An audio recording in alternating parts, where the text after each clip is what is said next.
আসসালামু আলাইকুম গাইস, সবাই কেমন আছেন? আজকে আমি খুবই মজাদার প্যানকেকের রেসিপি আপনাদের সাথে শেয়ার করব। কিভাবে বাসায় বসেই মজাদার প্যানকেক বানিয়ে নিতে পারেন একদমই পারফেক্টভাবে। তার জন্য একটি মিক্সিং বলে আমি ফার্স্টে নিয়ে নিলাম এখানে একটি ডিম। আজকে আমি একটি ডিম দিয়েই প্যানকেকটা বানিয়ে নিব। তারপর দিয়ে দিলাম হাফ কাপ চিনি, তারপর দিয়ে দিলাম 1 চিমটি ভ্যানিলা এসেন্স দেওয়ার পর ভালো করে ডিমটাকে ফেটিয়ে নিব, চিনিটাকে একদমই গলিয়ে নিব ডিমটার সাথে। তো দেখুন, ভালো করে হাত দিয়ে একটি হ্যান্ড উইক্সের সাহায্যে একবার নাড়তে নাড়তে গলিয়ে নিব। তো একদমই গলিয়ে নিতে হবে। তো দেখুন, ডিমটাকে কিন্তু একদম ভালো করে ফেটিয়ে নিয়েছি। এই পর্যায়ে আমি এখন দিয়ে দিব হাফ কাপ চিনি। চিনিটা দেওয়ার পর আবারও ভালো করে আমি মিশ্রণটাকে একসাথে করে নিচ্ছি। আর যত ভালো করে করবেন তত ভালো করেই কিন্তু প্যানকেকটা রেডি হয়ে যাবে। এখন আমি দিয়ে দেবো হাফ কাপ ময়দা আর কোয়ার্টার কাপ গুঁড়া দুধ দিয়ে একটি চালনির সাহায্যে ভালো করে ছেঁকে আমি দিয়ে দিয়েছি, কারণ একটু দানা দানা থাকে, ওই দানা দানা ভাবটা যেন না যায়। তো এই তো ভালো করে মিশ্রণটা দেওয়ার পর দিয়ে দিয়েছি এক চিমটি বেকিং পাউডার, এরপর দিয়ে দিয়েছি হাফ কাপ লিকুইড দুধ। দেওয়ার পর ভালো করে করিয়েছি। আমি তো কোকো পাউডার দিতে ভুলে গিয়েছিলাম। তো এখন চালনি দিয়ে ভালো করে ছেঁকে কোকো পাউডারটাকেও দিয়ে দিয়েছি। এতে কিন্তু একটা চকলেট চকলেট ফ্লেভার আসে আর খেতে কিন্তু খুবই ভালো লাগে। এটা অবশ্যই দিতে হবে।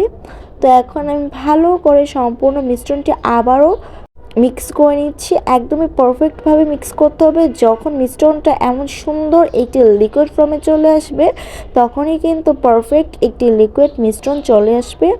তো যতক্ষণ পর্যন্ত এরকম পারফেক্ট একটা মিশ্রণ চলে আসবে, ততক্ষণ কিন্তু ভালো করে আপনাদেরকে নেড়ে যেতে হবে। এমন সুন্দর একটি মিশ্রণ চলে আসলে থেমে যেতে হবে। এবার একটি প্যান গরম করে আমি এখানে সামান্য একটু চামচ দিয়ে 1 চামচ পরিমাণ মিশ্রণ দিয়ে দিয়েছি।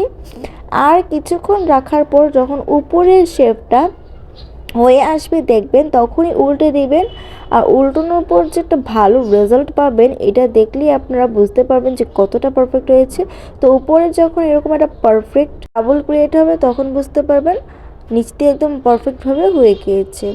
তো উপর দিয়ে এরকম বাবল ক্রিয়েট হয়ে যাওয়া পর্যন্ত আপনাদেরকে ওয়েট করতে হবে। যখন একদমই ভালো করে ক্রিয়েট হবে, তখন আপনারা উল্টাবেন, না হলে কিন্তু পুড়ে যেতে পারে। সো এটা কেয়ারফুলিভাবে করতে হবে।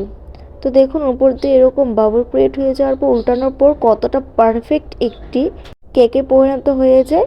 তো এইভাবে আমি সবগুলো করে নিয়েছি। আপনাদের বোঝার সুবিধাতে আমি বারবার দেখিয়ে দিচ্ছি কীভাবে হবে। তো এইটা অবশ্যই একটু সাবধানে করবেন। আর কত সুন্দর পারফেক্টভাবে আমারগুলো হচ্ছে, এটা তো আপনারা জাস্ট দেখতেই পাচ্ছেন। এরকম পারফেক্টভাবে করতে গেলে কিন্তু আমার রুলসগুলো অবশ্যই ফলো করতে হবে। তো দেখুন, এইভাবেই সুন্দর করে পারফেক্ট বাবলস ক্রিয়েট হয়ে যাওয়া পর্যন্ত কিন্তু ভালো করে ওয়েট করতে হবে। আর কিছুক্ষণের মধ্যেই কিন্তু হয়ে আসে। তো এটা একটু দাঁড়িয়ে থেকে ভালো করে বুঝে শুনে বানাতে হবে। আর কিছুক্ষণের মধ্যে আমার সবগুলো প্যানকেক হয়ে গিয়েছে। জাস্ট ভিতরটা দেখুন কতটা পারফেক্ট হয়েছে। বাহিরটা তো পারফেক্ট হয়েছেই, ভিতরটা চকলেট একটা ফ্লেভার আসে। আর ভিতরটা চকলেটি লাগে। বাহিরটাও খুবই সুন্দর হয়েছে। খেতে তো একদমই অসাধারণ ছিল। একদমই দোকানের মতো প্যানকেক হয়ে গিয়েছে।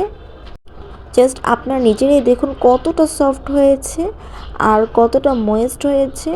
অবশ্যই আমার রুলসগুলো ফলো করে বানাবেন। সবাই ভালো থাকবেন। ভিডিওটি ভালো লাগলে লাইক দিবেন। আল্লাহ হাফেজ।